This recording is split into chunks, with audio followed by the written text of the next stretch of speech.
माता सीता की नितनेम की कहानी। माता सीता की यह रोचक कहानी आपके दिल और दिमाग को जीत लेगी, आपके घर को धन भंडार से भर देगी। दोस्तों, सीता माता ये कहानी कहा करती थी और भगवान श्री राम इसे सुना करते थे। दोस्तों, एक दिन श्री राम भगवान को किसी काम के लिए बाहर जाना पड़ गया तो सीता माता कहने लगी कि भगवान, मेरा तो 12 वर्ष का नितनेम है, अब आप बाहर जाएंगे तो मैं अपनी कहानी किसे सुनाऊंगी। श्री राम ने कहा कि तुम कुएं की पाल पर जाकर बैठ जाना और वहां जो औरतें पानी भरने आएंगी उन्हें अपनी कहानी सुना देना। दोस्तों, सीता माता कुएं की पाल पर जाकर बैठ जाती हैं। एक स्त्री आई, उसने रेशम की जरी की साड़ी पहन रखी थी और सोने का घड़ा ले रखा था। सीता माता उसे देख कहती हैं कि बहन, मेरा 12 वर्ष का नितनेम सुन लो। पर वह स्त्री बोली कि मैं तुम्हारा नितनेम सुनूंगी तो मुझे घर जाने में देर हो जाएगी और मेरी सास मुझसे लड़ेगी। उसने कहानी नहीं सुनी और चली गई। उसकी रेशम जरी की साड़ी फट गई, सोने का घड़ा मिट्टी के घड़े में बदल गया। सास ने देखा तो पूछा कि ये किसका दोष अपने सिर लेकर आ गई है। बहू ने कहा कि कुएं पर एक औरत बैठी थी, उसने कहानी सुनने के लिए कहा, लेकिन मैंने सुनी नहीं जिसका ये फल मिला। बहू की बात सुनकर अगले दिन वही साड़ी और घड़ा लेकर सास कुएं की पाल पर गई। सास को वहीं माता सीता बैठी मिली तो माता सीता ने कहा कि बहन, मेरी कहानी सुन लीजिए।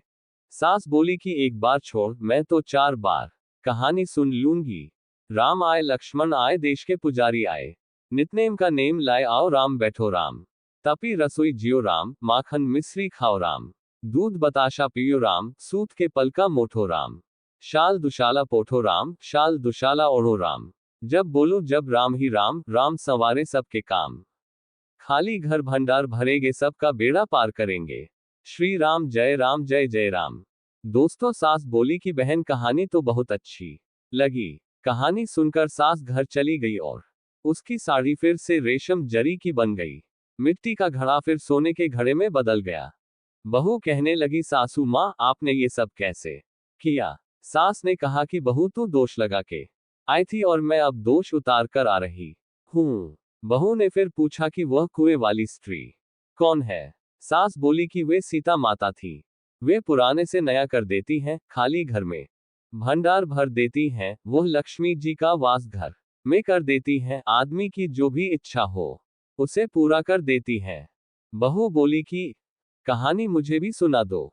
सास बोली कि ठीक है, तुम भी सुनो, और सास ने कहानी शुरू की। राम आए, लक्ष्मण आए, देश के पुजारी आए, नितनेम का नेम लाए, आओ राम बैठो राम, तपी रसोई जियो राम, माखन मिश्री खाओ राम, दूध बताशा पियो राम, सूत के पलका मोठो राम, शाल दुशाला पोठो राम, शाल दुशाला ओढ़ो राम, जब बोलो जब राम ही राम, राम संवारे सबके काम, खाली घर भंडार भरेगे, सबका बेड़ा पार करेंगे, श्री राम जय जय राम।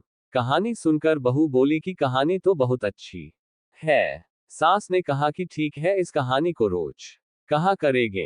अब सास बहू रोज सवेरे उठती, नहाती धोती और पूजा करने के बाद नितनेम की सीता की कहानी कहती। एक दिन उनके यहाँ एक पड़ोस की औरत आए और बोली कि बहन, जरा सी आंच देना।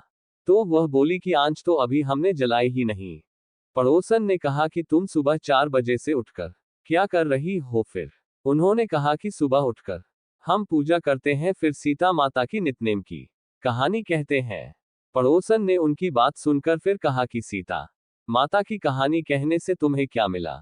वे बोली कि इनकी कहानी कहने से घर में भंडार भर जाते हैं, सारे काम सिद्ध होते हैं, मन की इच्छा भी पूरी होती है। पड़ोसन कहती है कि बहन, कहानी तो मुझे भी सुना दो। फिर वह बोली कि ठीक है, तुम भी यह कहानी सुन लो। राम आए, लक्ष्मण आए, देश के पुजारी आए, नितनेम का नेम लाए, आओ राम बैठो राम। सारी कहानी सुनने के बाद पड़ोसन कहने लगी, बहन, कहानी तो मुझे बहुत अच्छी लगी। अब वह पड़ोसन भी नितनेम सीता माता की कहानी कहने लगी।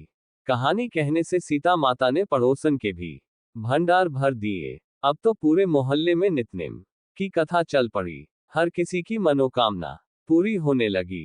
हे सीता माता, जैसे आपने उनके भंडार भरे, वैसे ही आप हमारे भी भंडार भरना। कहानी सुनने वाले के भी और कहानी कहने वाले के भी।